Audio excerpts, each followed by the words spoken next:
This is KFCF Fresno, listener-sponsored non-commercial radio for the Central San Joaquin Valley, owned and operated by the Fresno Free College Foundation.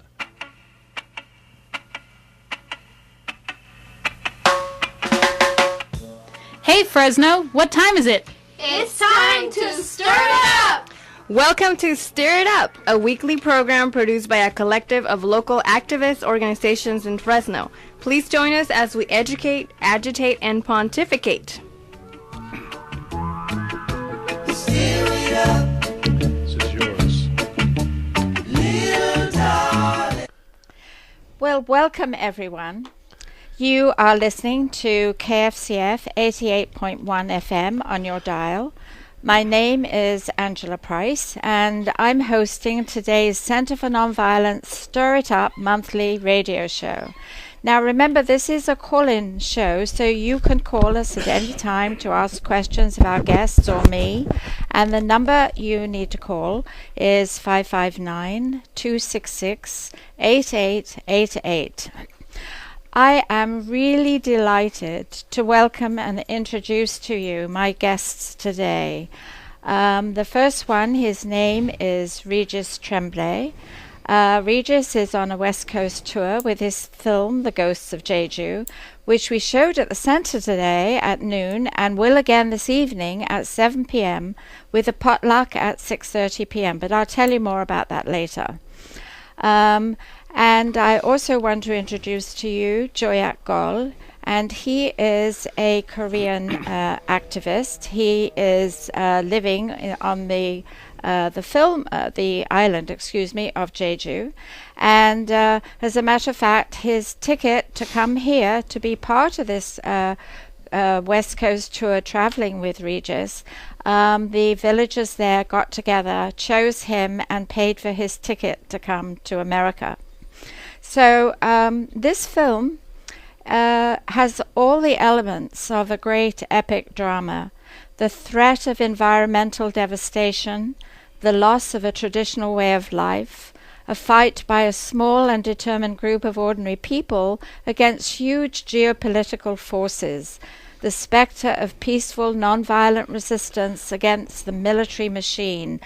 And all this is true, as we are going to be talking about today.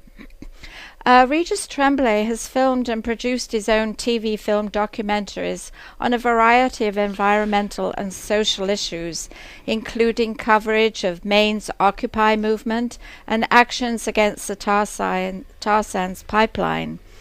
Covering the human interest side of a demonstration so was not new to him.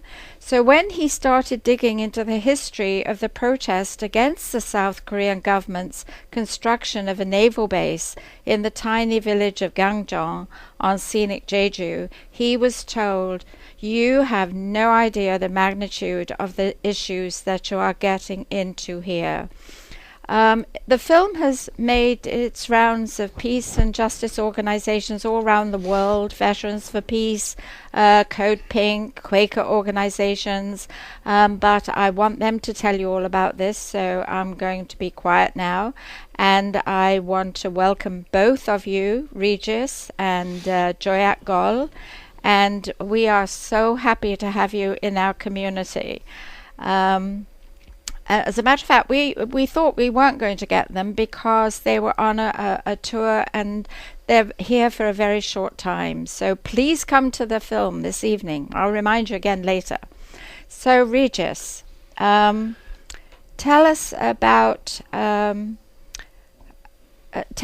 the film, how you decided to go there in the first place and why you stayed there, and tell our listeners about that. Well, first of all, Angela, thanks for having us. We're very happy to be here in Fresno. It was actually the 1st of August in 2012 when a good friend of mine, Bruce Gagnon, who's the director of the Global Network Against Weapons and Nuclear Power in Space, he'd been to Jeju 3 times, and I was visiting him. We're neighbors and we're very good friends, and he said, "I need to send somebody to Jeju." Well, I knew about the struggle in Jeju to opposing the construction of a massive naval base to accommodate America's pivot to Asia. And I said, I'll go and I'll document the struggle, because I hadn't seen anything in video. And And so he said, "Are you serious?" And I goes, "Yeah, I'm serious." And he goes, "Well, will your wife let you go?" And I said, "Oh, sure, that won't be a problem." So 1 month later, I was on an airplane flying to Korea, went to Seoul, and then I flew down to Jeju Island. And I thought, Angela, that I was going there to film just another anti-base, anti-militarism, anti-American protest. And so that's how I got there. And I spent 3 weeks living in the village with the villagers and the activists, with them day and night. And I filmed this incredible, overwhelming police enforcement process, removing the peaceful villagers from blocking the gates so that the cement trucks couldn't go in as many as 8 to 10 times a day. And I thought, wow, this is going to make a great little 15-minute film. Everybody kept telling me, you won't understand what's going on here and why we've been doing this for 6 years, 7 days a week, 10, 12 hours a day, until you learn about what happened here on the island some 60 years ago, 65 years ago. And there's a memorial in Jeju City on the north side. And so as I was leaving the island, after spending 3 weeks in Gangjeong village, I went to this April 3rd Peace Museum, which commemorates the massacre at the hands of the American occupying army after World War II of as many as 60,000 innocent men, women, and children who were protesting the occupation of the United States in Korea after they were liberated from 35 years of Japanese occupation. They thought they were free, and so they rose up, and the American army labeled them communist, pro-North, pro-Chinese, and ordered a wholesale massacre of anybody that resisted. And so 60,000 people, they estimate, were massacred, men, women, and children. And so when I learned about that, I thought, oh my God, my undergraduate degree is U.S. history, and I never knew anything about Korea, and nobody does in this country. And so then began the process of researching and finding out more and more about it as much as I could, going to the National Archives in College Park, Maryland, to get these graphic photographs of mass murders, mass burials, 100 people in a pit, and men, women, and children. Pictures of the United States military, and video, or not video in those days, but film, archival film that I got from the Korean Museum, showing the involvement of the Americans in the burning of villages. And that's when I realized that this was a whole lot bigger than what I thought I was going over there in the first place to do. Now I'd like to bring in Joyakgol here, because I don't realize you were living in Seoul, right? Mm-hmm. And how much did people around you in Seoul, I mean, they probably knew a lot more than we obviously know around here, but why did you go to the island? It was about 4 years ago that I first heard about this suffering about of the people there, and I couldn't just be a bystander, because these people wanted to just live peacefully as their ancestors have lived there on the island of peace for like 500 years. They were just innocent people who wanted to protect their beautiful environment, and the community was like really close. Everybody knows to each other, right? They're all like relatives, So when I heard about this news that the South Korean government is working with the U.S. government to build a massive naval base, and the community is being destroyed, it touched my heart. I should go down there and do something that I can.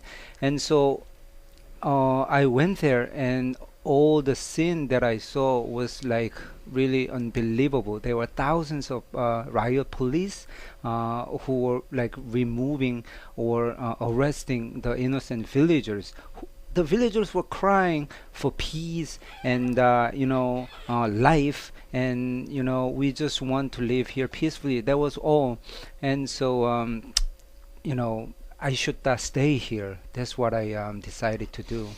Now, there is a very important rock, a very sacred rock to the villagers. Yes.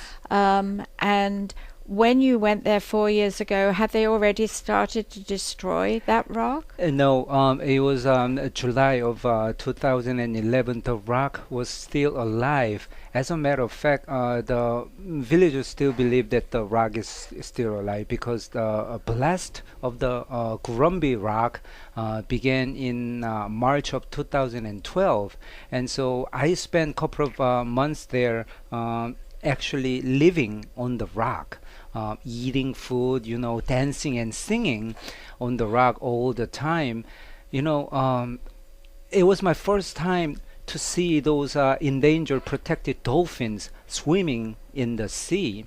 And then, the Navy started, set up metal fences around the rock so we couldn't go there. And then they started to blast the rock. But people say that more than 80% of the rock is still alive because even though the Samsung construction company and the Navy put a lot of tetrapods and construction vehicles on the rock, but the surface of the rock is destroyed, but the majority of the rock is still alive. Yeah, Jeju Island is a volcanic island, and the rock that Joyakgol is talking about is called Gurumbi, but it's a basalt rock formation that's unique. It's not found anywhere else, and it's soft and smooth and porous. And the people there have believed, as part of their mythology, that it has mythological powers, and so they've raised their children there. They've had ceremonies. As Joyakgol said, they go there, and some people will sleep there.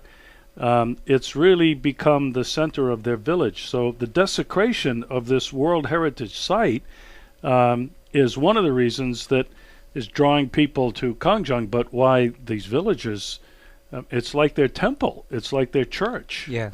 There's only 1,800 people there. There are a few Catholics. There are a few Protestants. Most are probably Buddhist, and that's their sacred place. So it's a gross violation of human rights and a desecration of the environment. Okay. Now, as I say, we watched the film at lunchtime and learned a lot more than obviously we can talk about right now. But I guess what I'd like for our listeners to understand is why this place? Why is it such a geopolitical importance to the Americans to have this naval base there? Well, in 2012, President Obama indicated a pivot to Asia of 60% of our naval forces. So all of our fleets stationed in other places are being redeployed to that part of Asia and South China Sea to check China's expansion. The East China Sea, where China imports 80% of its oil and exports almost all of the things that we buy here in this country, are the busiest sea shipping lanes in the world.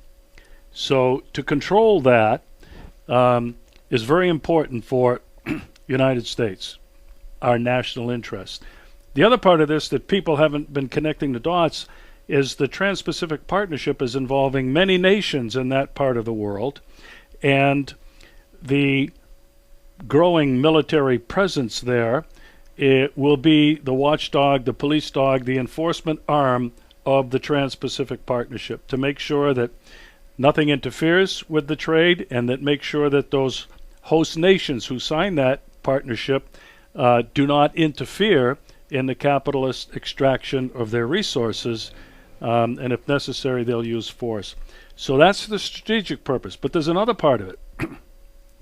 It's a growing conflict with China and not North Korea. The United States is not worried about North Korea at all, never has been.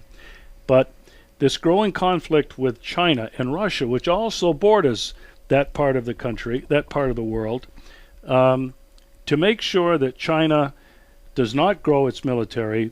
We're vastly superior right now, and the United States Space Command and the Department of Defense have prepared now for some 20 years wargaming, a first strike capability to wipe out China's missiles and, in case of war, to defeat them.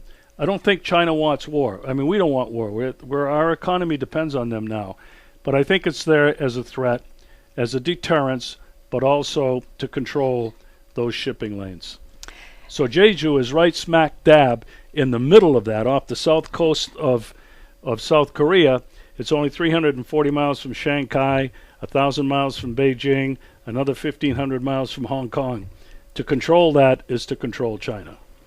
I want to take a bit of a break here because it's important for people to know that KFCF is a fantastic station that allows the center and other community groups to have their time on the air. And so I really like to remind people how important it is for you to donate to this gem of a station. And you can do this. They've just bought a new transmitter for $10,000. That's a lot of money. And I want to also thank Rich Withers, our manager here, for all the work that he has done as far as the transmitter problems is concerned and the new one. So if you would, we're not in a pledge break. Now we've finished that, but if you would like to donate something to the station, the best way to do it really is kfcf.org and pledge online. So please do. So now I'm going to go back. We are listening to KFCF 88.1, and my guests are Regis Tremblay, who's the director of the center's current film, Ghosts of Jeju, and also Joyakgol, who is an activist from Korea, living on the island of Jeju. He's also a musician, and if you come tonight, he will be playing during the potluck at 6:30. He's a rock star over in Korea, and on Jeju Island. You are a rock star. Oh, I'm so proud to know you. And we signed lots of flags and things that are going over to the people. So you can also, to help the island of Jeju, you can buy one of these films. And so we will have them tonight at the center. So back to you, Regis, or you can take this. I don't mind which one talk. What actually can we do to help the islanders there? I'm assuming it may be a done deal, that we might not be able to do anything about that, but it's important to everybody around the world what's happening there. Well, Angela, thank you. And I'll answer the first part, and then Joyakgol can follow up on that. You're exactly right. This is a microcosm of what is happening throughout the world, and what is happening this very moment in Ukraine, what's been happening in the Middle East with Iraq and Afghanistan and Pakistan. It's all about resources. It's all about America controlling its national interests, which really means other nations' resources, which if they don't give them to us freely, we take them by force. And so that's the significance of Jeju Island and Gangjeong right now. It's all right there, the latest and most recent advance of the United States military. People always ask me, what can we do to help? Well, they can send money to savejejunow.org. It helps feed the people. It helps them with their telephones, their cell phones, to stay connected. They can go there. Some people actually go there. They're activists, and they've traveled to different parts of the world. That's so important for the people, and Joyak can comment about that. But I tell people here in this country, and now the film is going all over the world. It's been seen in 12, 13 different countries. It's been translated into Chinese. It's being translated into Korean. And you've just won a big award in Chicago. Oh, yes, he did. Yeah, well, thank you. It was the best expose documentary of the festival. It was quite a hit there. But anyway, thanks for mentioning that. What I tell people when they say, what can we do? Because they're always so moved by seeing the film. We never knew this. We never knew this what happened there. And we haven't ever realized what this country is doing right now to these people. And I say the best thing you can do is buy a copy of this film and share it with everybody you can. I ask for donations of $20. I'll take $5. I'll take $1. And what I say is, with knowledge comes responsibility. And with citizenship in this country, we have a responsibility for its country's deeds. And so the most effective thing that you can do is spread the word, and this film will do the talking for you, because it is very powerful. You may want to talk about how you all feel when people come there, or the kind of help that you appreciate. Well, first of all, I want to say that resorting on military forces is not the solution. Building military bases is not a solution. People might think that there are many problems in this world, but war is not the answer to the problems, right? And so we should know that we should start closing down those military bases rather than like building new ones. Why do you need another military bases on Jeju Island? The island of world peace. In South Korea, there are already 5 massive naval bases, which are enough to defend South Korea. The US has a lot of naval bases all over the Pacific Asian countries like Japan, Okinawa, and Guam, and so I want to make sure that we don't need any more military bases in South Korea or anywhere else. And please support our peace movement. And there are many ways. Watch the film, come to Jeju Island, and or you can write the peace letters to Pope Francis, who is visiting South Korea this summer, August. And so if you take up a pen and write the peace letter to Pope Francis, please, when you go to Korea this summer, go to Jeju, the island of peace, the Gangjeong village, because Pope Francis once said this incredible speech in his book. He said that I prefer a church which is bruised, hurting, and dirty because it has been out on the streets, rather than a church which is unhealthy from being confined and from clinging to its own security.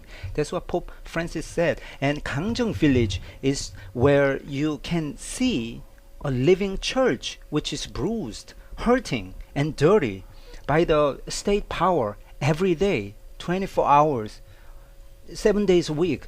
And so please support our struggle in any way you can. And I would add that it was Joyakgol who, when they learned that the Pope was going to come to Korea in August, came up with the idea of writing a letter to Pope Francis pleading with him to come there and support their struggle. And they prepared banners with the invitation of the Pope. They prepared postcards already, and this went viral all over the world. There's thousands and thousands of people who have picked up on this and now are writing to the Vatican. And if your listeners out there want to do it, all you have to do is put Pope Francis, Vatican, Italy, and that's all you need for an address for this man. But he's the one who did that. That was his idea. Yeah. Well, what I'm going to do, I'm just going to talk a little bit about the film and where it's going to be tonight, and then so think about what we've obviously touched just the tip of the iceberg, but I want to remind people that it's going to be the film starts at 7 p.m.